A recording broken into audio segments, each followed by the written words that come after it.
CM Revanth Reddy ఇవాళ వరంగల్లో పర్యటించనున్నారు. ముఖ్యమంత్రితో పాటు డిప్యూటీ సీఎం, కేబినెట్ మంత్రులు వరంగల్ టూర్లో పాల్గొంటారు.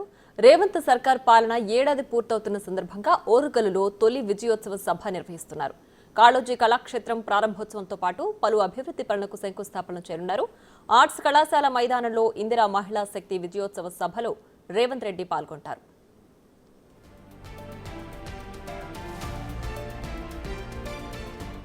మరిన్ని వివరాలు మా ప్రతినిధి వేణు అందిస్తారు.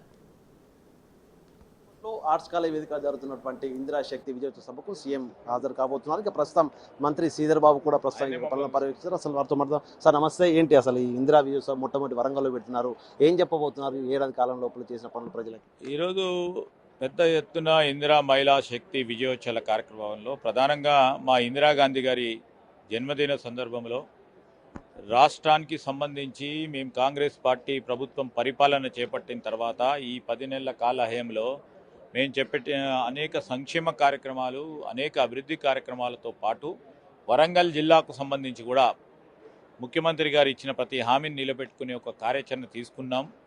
దానిలో భాగంగానే ఇక్కడికి వచ్చిన మహిళా సోదరులందరూ కూడా పెద్ద ఎత్తున కదిలి వస్తూ ఉన్నారు.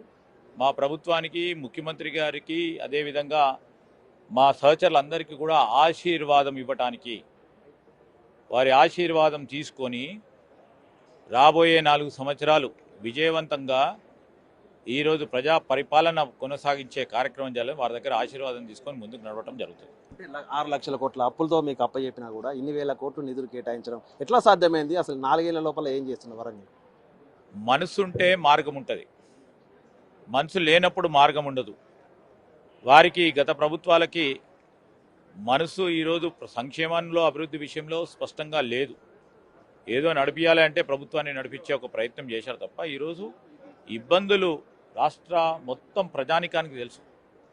ఆర్థిక పరంగా క్రమశిక్షణ లేకుండా గత ప్రభుత్వం నడిపిన ఉదాంతాలను దృష్టిలో పెట్టుకొని ఈరోజు అనేక అప్పులు, మరి పరిపాలనకు సంబంధించి మాకు లెగసీగా వచ్చిన సందర్భంలో ఒకటి ఆర్థిక క్రమశిక్షణ తీసుకురావాలి. దాంతోపాటు మేము ప్రజలకు ఇచ్చిన వాగ్దానాలను పూర్తి స్థాయిలో అమలు చేసే ఒక కార్యాచరణ తీసుకోబోతా ఉన్నాం. ఆ కార్యాచరణ భాగంలోనే ఇవాళ కాకుండా రేపు మేము ప్రజలకు ఇచ్చిన వాగ్దానాలను అన్నింటిని కూడా పూరించే కార్యక్రమం చేస్తాం. ప్రజలందరూ కూడా అర్థం చేసుకుంటారు.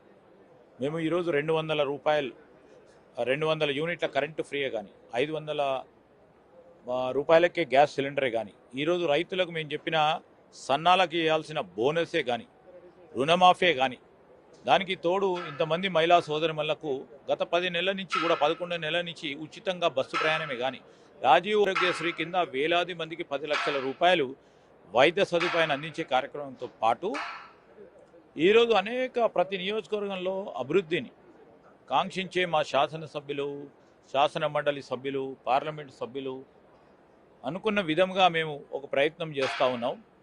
ఎవరు విమర్శలు చేసేవారు విమర్శలు చేస్తూనే ఉంటారు. వారి ఆలోచన, వారి సంస్కృతి విమర్శలు చేయడానికి, అభివృద్ధిని అడ్డుకోవడానికి చేస్తూ ఉన్న ప్రయత్నం మేము వారి అన్నింటిని పట్టించుకోము. రాబోయే కాలంలో 4 సంవత్సరాలు మేము ప్రజలకు ఇచ్చిన వాగ్దానాలు అన్నింటిని కూడా అమలు చేయడం జరుగుతుంది.